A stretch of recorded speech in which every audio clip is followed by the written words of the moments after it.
The champagne glass trembled in my hand, catching the sunlight like a nervous secret. A woman with a clipboard and a headset pointed toward the furthest row of seats with clinical efficiency. Row 12. Seat 15, she said, not unkindly, but with the same tone one might use to instruct someone where to stand during a fire drill. Before we go any further, take a second to like this video, subscribe to the channel, and share it with someone who knows what it feels like to be underestimated. You won't believe how this story unfolds. I didn't need to look. I already knew where that was. The very back. Past the caterers, past the photographers, practically at the parking lot. Perfect place to disappear. I swallowed the lump in my throat and started walking, each step pulling me deeper into a ceremony I didn't belong in. Just hours earlier, my daughter-in-law, Celeste, had looked at me over the seating chart with thinly veiled disgust. Your background is an embarrassment, Eleanor. This is a society wedding, not a church potluck. And my son, Adam, my only child. He had nodded. Not argued. Not defended. Just nodded. 3 years ago, I buried my husband after a brutal war with cancer. I thought grief had taught me everything about pain. But nothing prepared me for the cruelty of being made invisible by the boy I once taught to tie his shoes. The estate looked like something from a dream, or a movie I didn't belong in. Carved marble fountains. Silk-draped archways. 500 guests dressed in fabrics I couldn't name, sipping champagne that probably cost more than my monthly pension. I smoothed my navy blue dress, the nicest thing I owned. It wasn't designer. It didn't shimmer. But it was mine. And it was enough. Still, my heels clicked a little too loudly as I made my way to the back. Conversations hushed, but not out of reverence. No, this wasn't the respectful silence afforded to the mother of the groom. It was the quiet people reserved for car crashes and funerals, something to be pitied, not praised. That's his mother, someone whispered. Celeste told me she used to clean houses. I didn't. I taught high school English for 37 years. But that didn't matter. Their story was already written. I reached my seat beside a teenager checking his phone and a woman in catering whites. No family. No honor. Just empty chairs and empty air. From here, my son looked like a stranger in a tuxedo, charming and successful. I remembered the boy who brought me wildflowers and called me his favorite person. That boy was gone. The music swelled, full of pomp and glitter, and Celeste emerged like royalty. Her gown was a sculpted masterpiece, layers of lace and silk that shimmered like starlight. She was breathtaking in the way money and pressure can carve a woman into perfection. And as she floated down the aisle, she didn't glance my way. Not even once. But Adam. His eyes tracked her like she was gravity itself, anchoring him to the earth. There was something in his gaze, longing, awe, desperation, that made my chest ache. I had wanted to be the woman someone looked at that way once. Maybe I had been long ago, but not anymore. I sat there, a ghost at my own son's celebration, watching his new world take shape without me. The minister's voice boomed across the garden. Dearly beloved. And I tried to focus on gratitude. At least I was here. They hadn't locked me out completely, though not for lack of trying. Then, just as I was adjusting my purse on my lap, someone sat beside me. Man. Sharp suit. Silver hair. Ocean blue eyes. And he didn't just sit. He turned to me, smiled, and slipped his hand over mine like we'd arrived together. Act like you know me, he whispered. His hand was warm, steady, confident, and the smile he gave me was intimate enough to redraw the scene entirely. Smile, he whispered again, eyes never leaving the ceremony. Your son is about to look this way.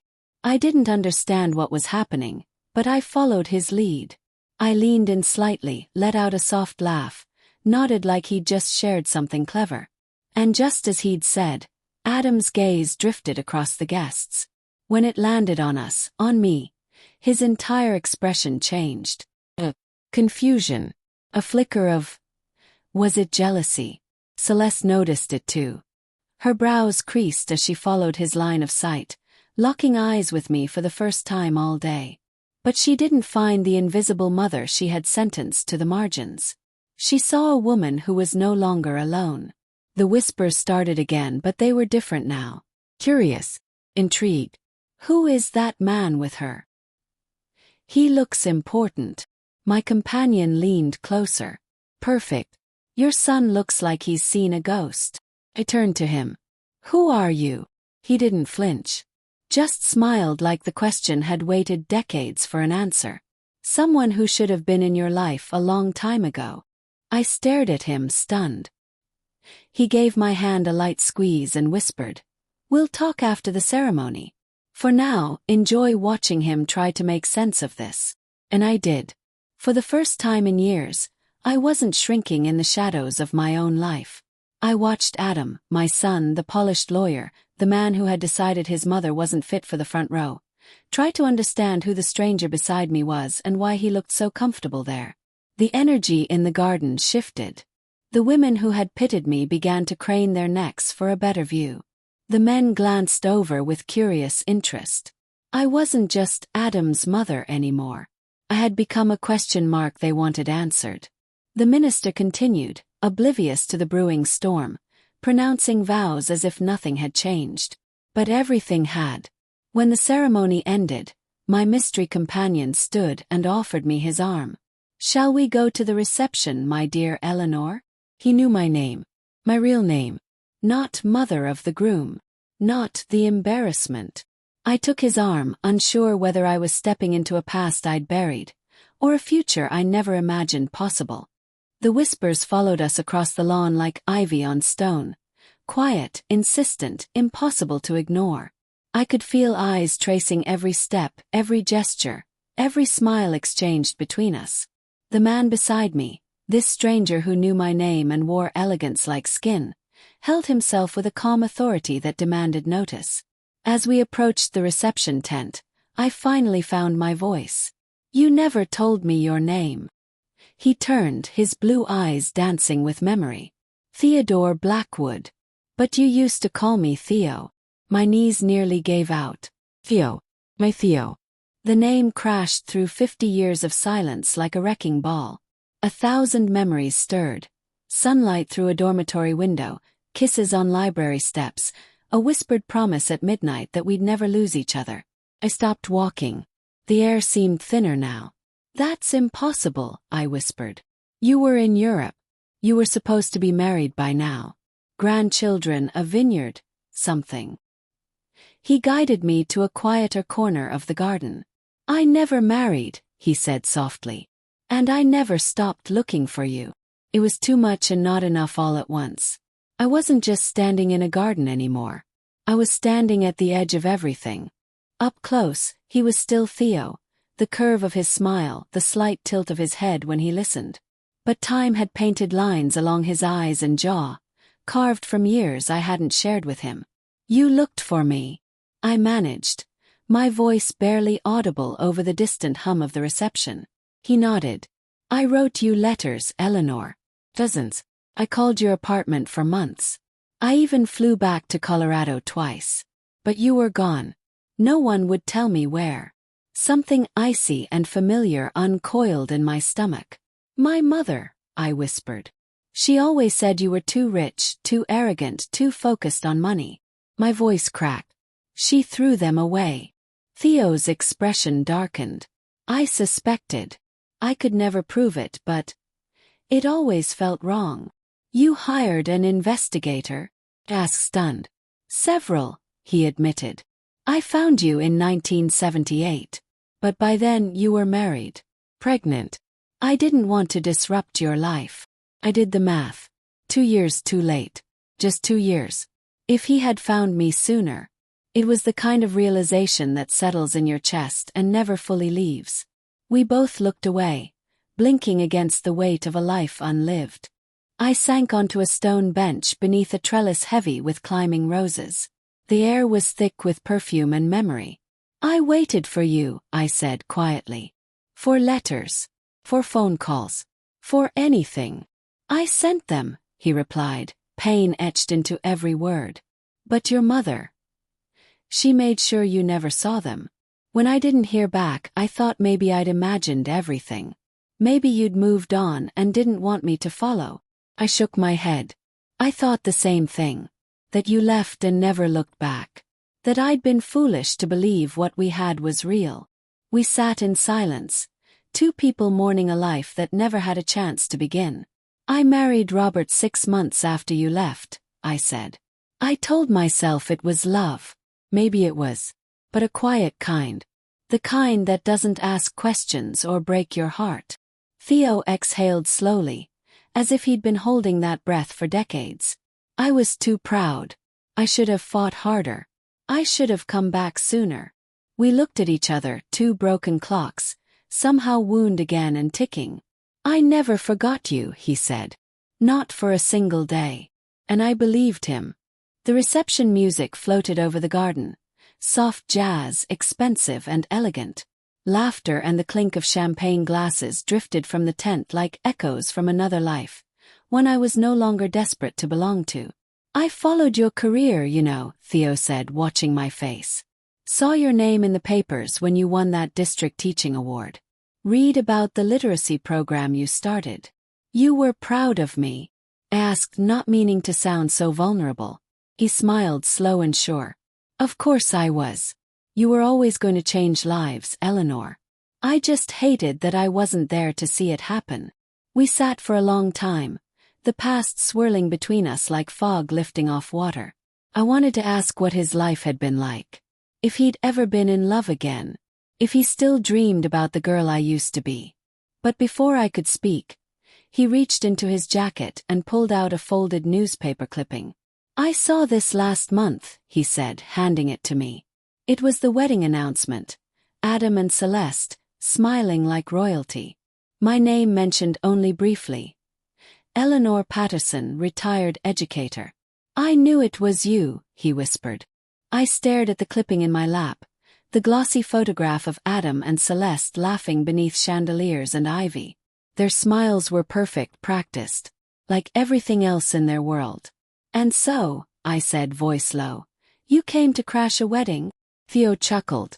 Not exactly. I came to see you. His tone softened. I wasn't going to approach you. I thought I'd just sit in the back, maybe catch your eye afterward. But then I saw where they'd seated you. How they were treating you.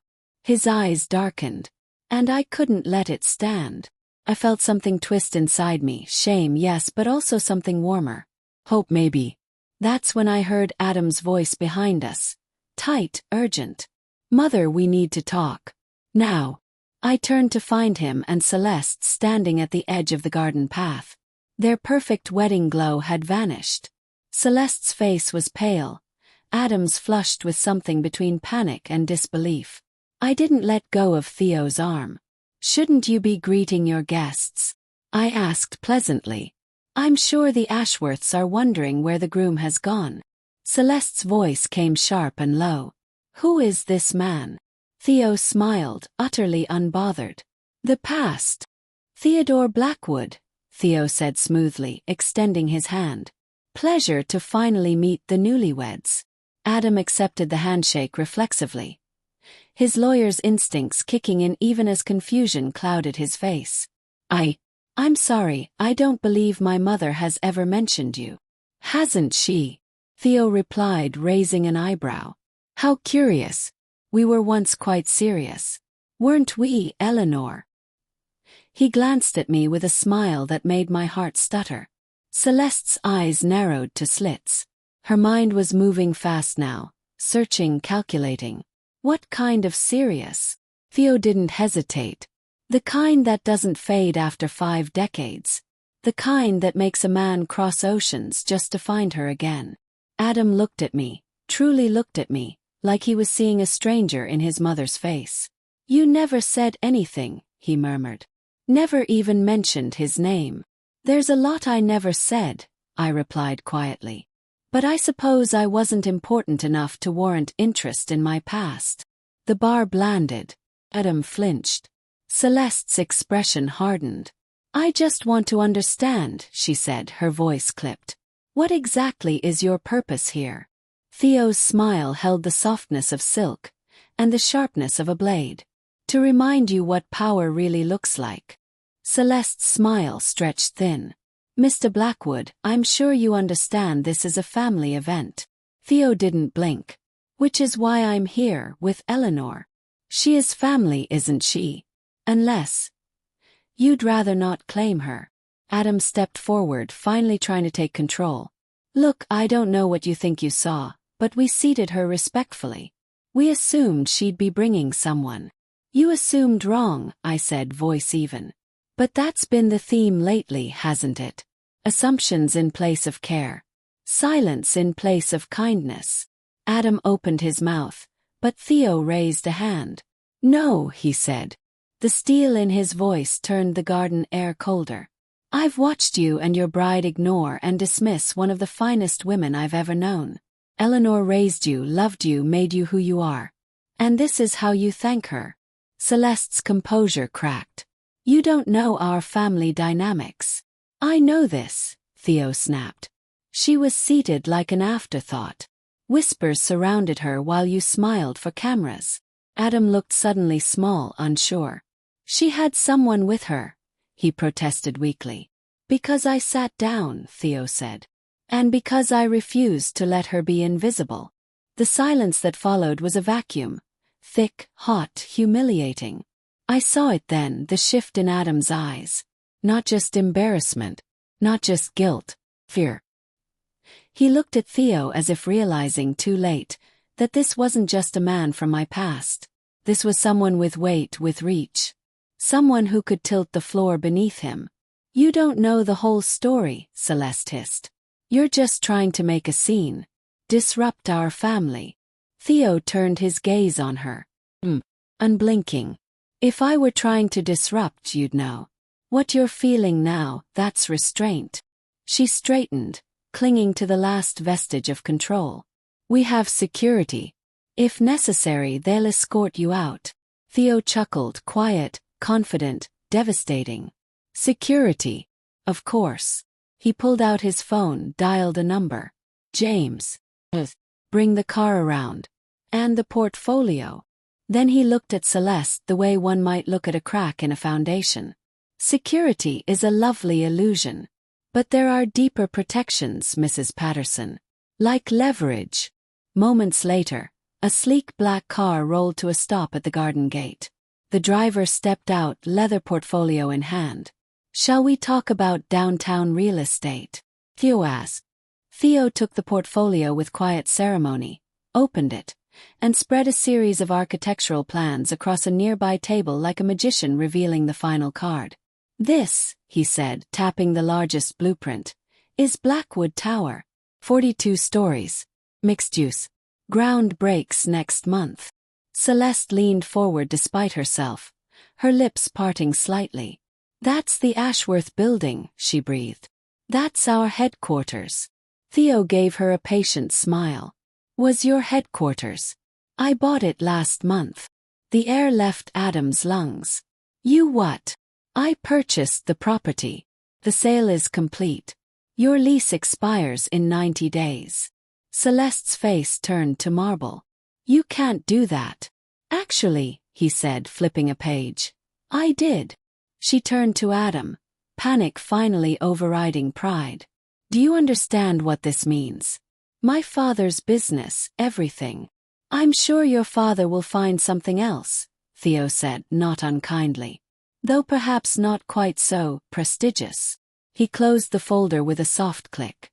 And here's the irony. When I bought the building, I had no idea who the tenants were. You, he looked to Adam, gave me the gift of that knowledge, when you made it so painfully clear that your mother wasn't worth your time. Adam's face drained of color. Celeste stood frozen, her expression torn between fury and calculation. What do you want? Adam asked quietly, the confidence in his voice beginning to crack. Money. Influence. A seat at our table. Theo tilted his head, amused. What I want, Adam, is irrelevant. What your mother wants, that's the question. He turned to me, his voice softening. Eleanor, would you like to leave this little gathering? I believe we have 50 years of stories to exchange, and I'm suddenly uninterested in pretending to enjoy myself. But I wasn't ready to go. Not yet. I looked at my son. My child, the boy I'd carried, fed, taught to read, comforted through nightmares. And I saw a man who didn't know me at all. "Adam," I said calmly, "this morning, your wife told me that my poverty would be an embarrassment to your new family. Accepted it. When you seated me in the back row, I accepted that too.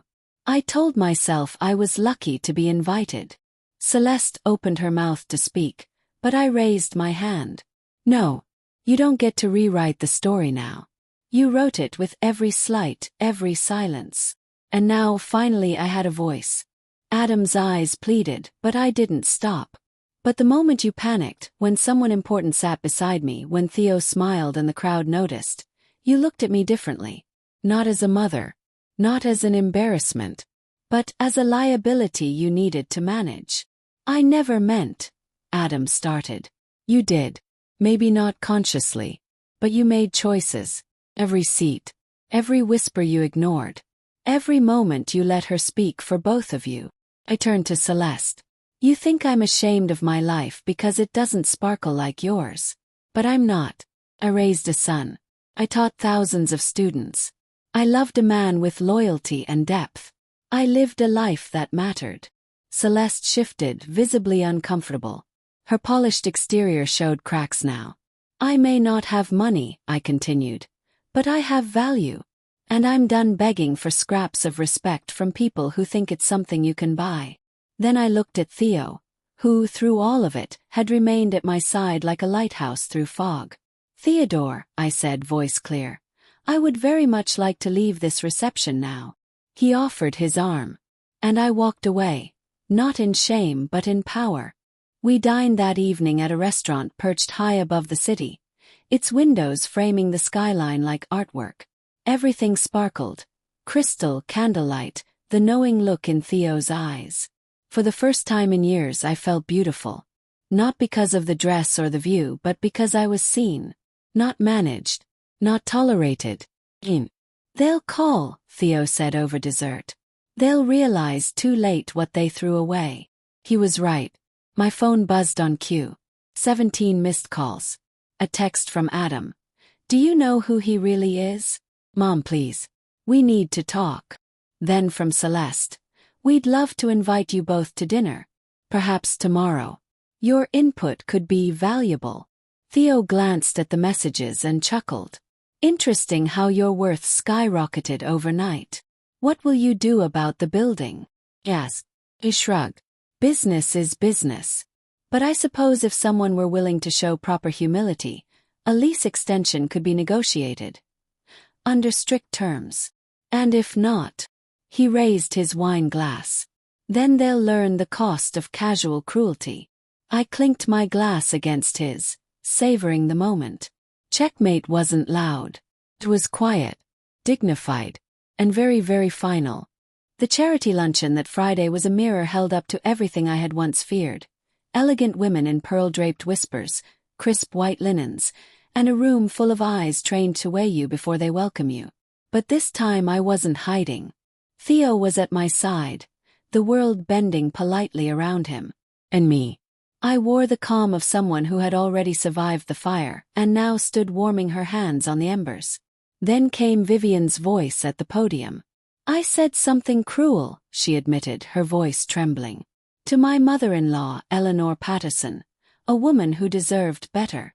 The room fell into stunned silence as she gave the apology she never thought she'd have to say, and I never thought I'd live to hear.